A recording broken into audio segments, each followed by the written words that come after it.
Hey guys, so Lord here, back in with another action figure review. Today we'll be taking a look at the Marvel Legends Mindless 1 Build-A-Figure Wave.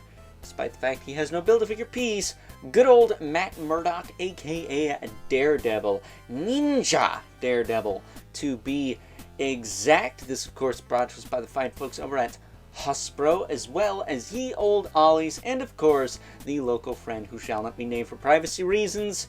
He was out of town recently and came across 3 figures from this Mindless 1 Build-A-Figure Wave. We worked out a bit of a trade, and, well, here we are.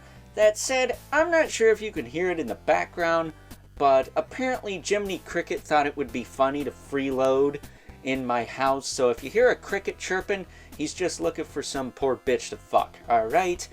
And, you know, I know Jiminy Cricket is meant to be a conscience. Well, my conscience is telling you to shut the fuck up, bitch. You're starting to piss me off.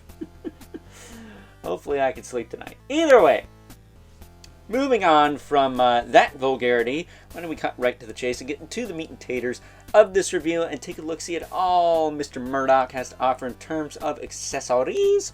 Starting off with a pair of sticks that can plug together.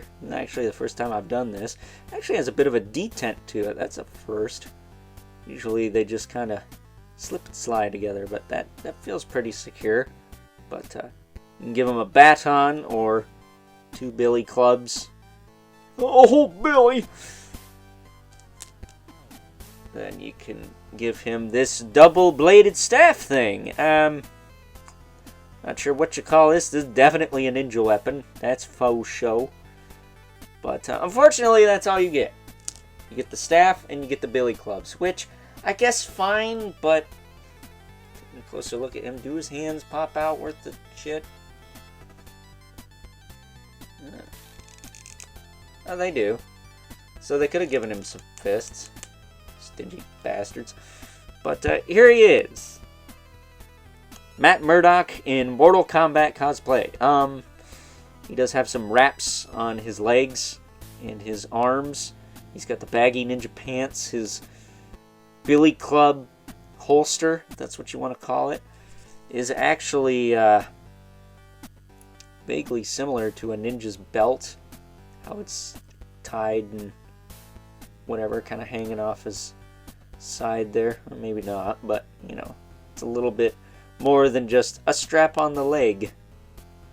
It could also be used for a gun, but plugging those in there so they don't get lost. As far as his articulation goes, his head is on a double ball peg, surprisingly. I think his neck kind of has a joint too, but it doesn't really do anything. Not a lot of tilt either. His hair is sticking out the back, so that's pretty much why that is. A lot of times I forget Matt Murdock has decent length hair. His shoulders will rotate all the way around. They'll pop up to the side. Now I did heat up the shoulder on mine because it was very tight out of package, and I didn't want to mess up the elbow or the bicep here, which is a little gummy. But I did my mod, popped the arm off at the bicep, put a dab of soap in there, and then put it back together. It moves okay. You could see it's still got a little flex to it, so I'm not too fond of that. That's Hasbro's gummy ass plastic bullshit at work, but it is what it is. He does have double elbow, that works just fine, as well as swivel hinge wrist. Wrong hinge for holding weapons, damn it, but oh well. Popping his other arm up, he can crunch this far forward, this far back. Pretty decent ab crunch as far as range goes. It doesn't look the best, but it is what it is, I'm afraid. He's got a waist twist. Hips can kick out, not very far. Can you do the whole swivel around the bring it around town thing? You can. And then rotate his leg. So he can do a split that way, but you might pop the hip off that way, so just have a hair dryer handy for that. But he does have a thigh swivel. It's pretty gummy as well, but I don't futz with thigh swivel, so that's going to stay right where it is. He's got a double jointed knee, kind of chunky looking. That doesn't look great, but it is what it is. No, like, calf cut, which kind of sucks. Makes him a little hard to pose. But he does have a hinge in the foot. Really tight hinge with a rocker. That's also pretty tight, but not like Retrocard Carnage / Venom Pool Wave Carnage tight, if that makes sense. Yeah, not for nothing. Both of his biceps pretty gummy, despite the fact that they are lubricated. So hopefully at some point those will straighten themselves out. But until then, it's fine.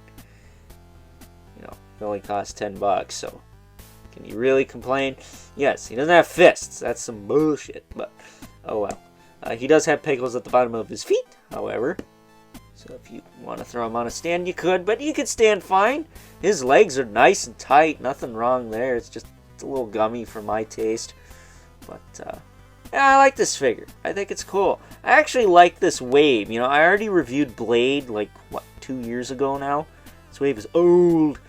And, you know, I think the Marvel Knights waves are some of the more fun waves. I know a lot of people like to scoff at them because, oh, it's boring, oh, it's this and that. Well, you know what's boring? Getting fucking Spider-Man, X-Men, Avengers like 50,000 times a year. Mix it up, man. It's not all about those characters, even though I love me some Peter Parker, aka good old Webhead. But, you know, sometimes it gets monotonous. So, with that being said, it's time now that we move right along and take a look at some size comparisons. First up, here's good old Matt Murdock alongside a couple other figures I managed to score from this Mindless One Build-A-Figure wave, courtesy of Ye Old Ollies and the local friend who shall not be named for privacy reasons, of course. We have the Hand Ninja, the Skeletal Hand Ninja, and Luke Cage, aka Power Man, rocking his black exploitation getup. I mean, what else you gonna call that, really? And as you can see, I think the scaling amidst these three is fine. The Ninja and Daredevil are about the same height. Luke Cage, a little bigger. Makes sense. Getting these two out of the way, so we can bring in our two regulars. Got the Mythic Legion's brother Mandibilith right there. And the infamous 11 Spawn, who, as usual, towers over everyone. And while he has plenty of red, fortunately, good old Matt Murdock here does not have enough black to be a member of the Men in Red and Black Club. So, sorry, Charlie. I mean, Matt. His name's not Charlie, is it? So with that being said, it's time now that we wrap things up with some final thoughts. Overall, and aside from Hasbro's gummy-ass plastic, I'm going to say that this version of Mr. Matt Murdock is pretty solid for something a little different, a little more Mortal Kombat-y, to say the least. I like it. I think it's cool. It's going to look cool with the Elektra I also got from Ollie's about a year ago now. So, yeah, there is that. However, what I am more excited about is that Ollie's is getting this Mindless One Build-A-Figure wave, so fingers crossed I'm able to complete not just one, but two of those bastards and not have to pay all the money that you suckers out there did back when these were full price. Oh, I can dream, can't I? So, with that being said, hope you guys enjoyed this review. Until next time, catch you guys later.